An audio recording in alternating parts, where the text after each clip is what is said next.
Always welcome साथियों, digital class हमेशा आपके साथ।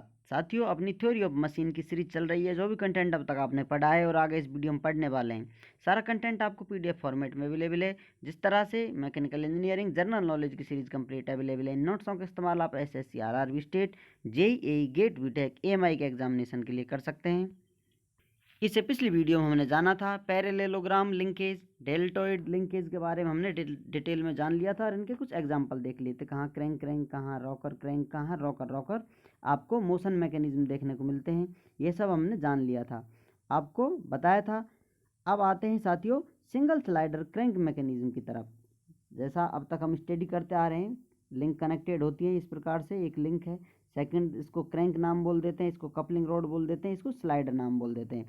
इसको आप फिक्स कर देते हैं तो इसे ही आप सिलेंडर बोल देते हैं। ये रेसिप्रोकेटिंग मोशन करता रहता है, क्रैंक रोटेशन मारती रहती है। लेकिन single slider crank mechanism base इस प्रकार से होता है, ये आप कह सकते हैं ये फंडा होता है। इसमें से आप मोशन देखते रहते हैं और जैसा आपको आवश्यकता होती है वैसा मोशन आप प्राप्त कर लेते हैं। ऐसा मैकेनिज्म बनाकर आपका काम चलाते रहते हैं। तो यहाँ पर लिंक कितनी है? 1 2 3 4, ये सारी लिंक हैं। तो टोटल L इजक्वल टू 1। अब इसमें पेयर देखे जाएँ तो इसमें 3 टर्निंग पेयर हैं। Turning pair 1, turning pair 2, turning pair 3। एक स्लाइडिंग पेयर है जो सिलेंडर और स्लाइडर के मध्य में बन रहा है। यदि सीरीज आप स्टार्टिंग से देख रहे हैं तो आप आसानी से स्लाइडर, टर्निंग, जितने भी पेयर हैं सबको काउंट कर सकते हैं। सभी जॉइंटों के बारे में आपको अच्छे से जानकारी होगी, अन्यथा आप वापस जाकर दोबारा यहाँ पर आएँ, आपके सारे कॉन्सेप्ट क्लियर होंगे।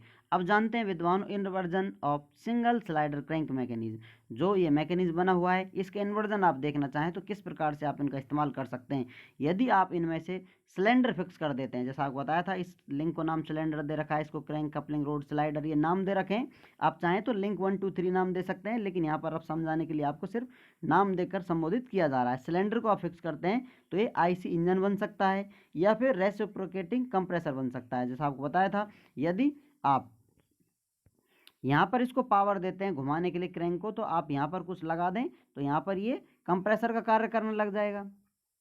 यदि आप पावर यहाँ देते हैं, फ्यूल जलाते हैं तो पावर यहाँ आउटपुट लेते हैं तो ये एक इंजन बन जाता है। अब आप दूसरे लिंक को फिक्स करना चाहते हैं, क्रैंक को फिक्स कर देते हैं तो आपको देखने को मिलता है व्हीटवर्थ क्विक रिटर्न मोशन मैकेनिज्म। और दूसरा ग्नोम इंजन, जिसे हम रोटरी सिलेंडर इंजन के नाम से भी जानते हैं, Whitworth quick return motion mechanism या जिनोम इंजन। यदि आप क्रैंक फिक्स कर देते हैं, इस प्रकार के मोशन या मैकेनिज्म आपको देखने को मिलते हैं। ये इन्वर्जन है उसी चेन के, उसी लिंकेज के। आप बार बार किसी इन लिंकों में से किसी एक लिंक को फिक्स करते हैं, इसको फिक्स कर दिया है तो कुछ और प्रकार के रोटेशन आपको देखने को मिलते हैं। यदि साइड वाली को फिक्स करते हैं तो ये कुछ और प्रकार के मोशन करते हुए नजर आते हैं। वही इन्वर्जन हम काउंट कर कर चलते हैं।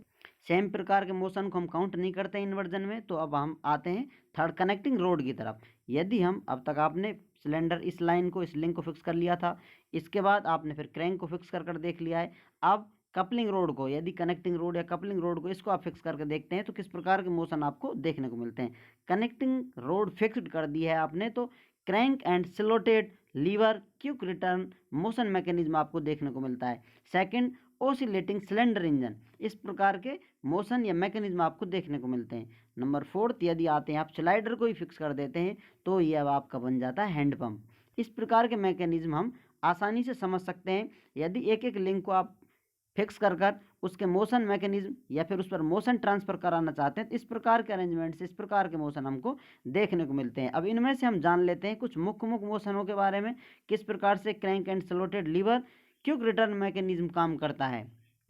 Crank and slotted lever quick return motion mechanism आपको संक्षिप्त में बता देते हैं। ये एक लाइन है, एक एक्सिस है, जिस पर ये रैम है, इस प्रकार से मोशन करती रहती है। फिक्स एंडों की तरफ यहाँ तक जाएगी, फिर रिटर्न होगी, इस प्रकार से घूमती रहेगी।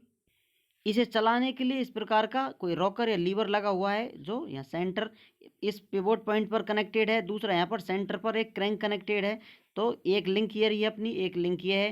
तो अब ये लिंक इस प्रकार से रोटेशन करेगी, यहाँ स्लाइडर लगा हुआ है तो क्रैंक इस पॉइंट के सापेक्ष रोटेशन करती रहेगी और जो लीवर है इस पॉइंट के सापेक्ष इस प्रकार से रोटेशन देता रहेगा और हमको crank and slotted lever quick return motion mechanism प्राप्त हो जाता है। इधर आपने कटिंग टूल लगा रखा है तो इधर की साइड में आप जाएंगे तो कटिंग होगी और कटिंग में जो एंगल बनेगा वो बीटा होगा या बीटा एंगल कटिंग एंगल के नाम से हम नोट करते हैं। रिटर्न एंगल को अल्फा से, तो इधर की तरफ ये टूल आएगा तो ये रिटर्न होगा। तो इधर की तरफ ये फास्ट जाएगा, इधर की तरफ ये स्लो आता है। ये सब कैसे होता है ये सब जानेंगे अगली वीडियो में।